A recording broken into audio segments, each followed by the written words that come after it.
आजकल सभी धन के लिए ही भागते हैं। कोई जुआ, कोई सटका, कोई मटके के बारे में, ये सभी जुआ खेलने के लिए सभी आजकल तत्पर है, क्योंकि धन जल्द ही कमाना है और जल्द कमाने के बाद बड़े आदमी बनना है। तो उसके लिए हम एक मंत्र लेके आए हैं, जिस मंत्र को 1.25 लाख जाप करने के बाद आपका धन का समस्या नहीं रहेगा। कोई भी धन का समस्या के लिए परेशान होते हैं, या किसी का कर्जा निवारण है, या कोई धन के संबंधित में कुछ कर नहीं पाता है। ऐसा नहीं कि रोड का भिखारी आके इस मंत्र को जाप कर लेगा तुरंत करोड़पति बन जाएगा। हाँ, लेकिन वो धनवान बन सकता है अगर सही नियम से, सही विधान से इस चीज को करेगा, इस मंत्र को जाप करेगा, तभी वो सफल हो पाएगा। तो मैं आज आपको एक भोग यक्षिणी के बारे में बताता हूँ, जो यक्षिणी संपूर्ण रूप से सिद्ध होती है और सभी को सिद्धि दिलाता है। हमारे आश्रम पे कर्णपिशाचिनी साधना से लेकर, वीर साधना से लेकर, बेताल साधना से लेकर विभिन्न प्रकार का साधना करवाने लोग आते हैं। तो आप अगर साधना सीखने या सटकर्म सीखने के लिए आते हैं तो आपको बहुत बहुत स्वागत है। हम आपको साधना सिखाएंगे। साधना का जो नियम है होगा वही नियम रहेगा, और नियम के साथ साधना करेंगे तभी आप सफल हो पाएंगे। तो भोग यक्षिणी का मंत्र है ओम जगत त्रय मातृ के पद्मनिभे स्वाहा। फिर से बोल देता हूँ, जगत त्रय मातृ के पद्मनिभे स्वाहा। ये मंत्र को कैसे करना है विधान, जपांत में पंचमे वासे दशांश हवन करके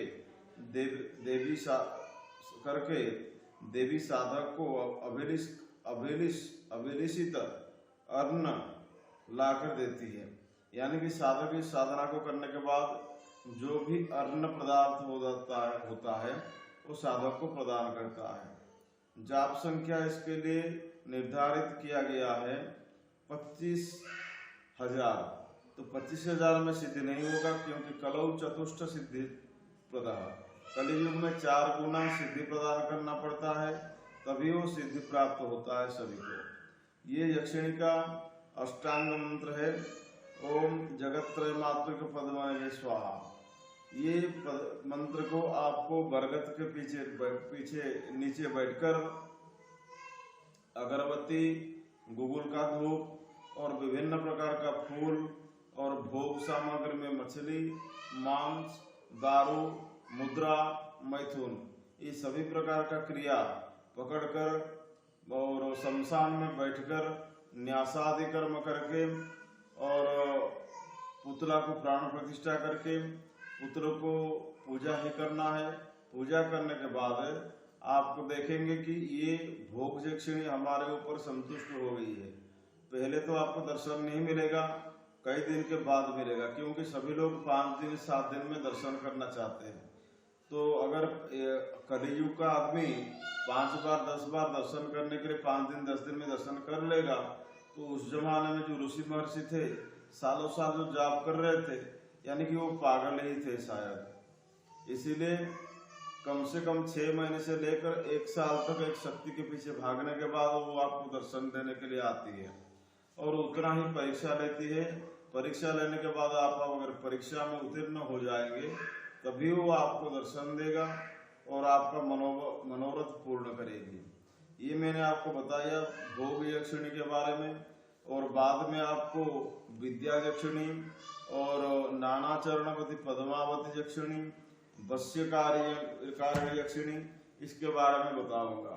तो आशा करता हूँ ये भोग यक्षिणी आपको सफलता प्रदान करे। और भोग यक्षिणी एक ऐसा यक्षिणी है, भोग ऐश्वर्य धनवान बनाती है। आप सोचेंगे कि अनिल अंबानी, धीरूभाई अंबानी शायद ही साधना कर रहे हैं, ये सब गलत बात है। धीरूभाई अंबानी या उसके बेटे अनिल अंबानी ये सभी मेहनत से ही बड़े हुए हैं। तो आप जितना मेहनत तंत्र में या कर्मों में या जिंदगी में करेंगे, उतना मेहनत के हिसाब से आपको फल मिलता जाएगा। और किस्मत में ही सभी लिखा जाता है कौन भाग्यशाली बनेगा, कौन भाग्यशाली नहीं बनेगा। आजकल आप देख रहे हैं MBA वाले घर बैठे हैं, चाय दुकान लगा रहे हैं, लेकिन साधारण पढ़ाई करने वाला बहुत पैसा कमाता है, क्योंकि ये परिश्रम को जानता है, वो भी परिश्रम को जानता है, लेकिन उसका मार्ग अलग है, इसका मार्ग अलग है। इसी प्रकार मैं भोग यक्षिण के बारे में आपको बताया। अगर वीडियो अच्छा लगे तो जरूर लाइक कीजिए, कुछ भी आपके मन में हो तो आप कमेंट कीजिए, तभी हम आपको जवाब देंगे। तब तक के लिए जय माता।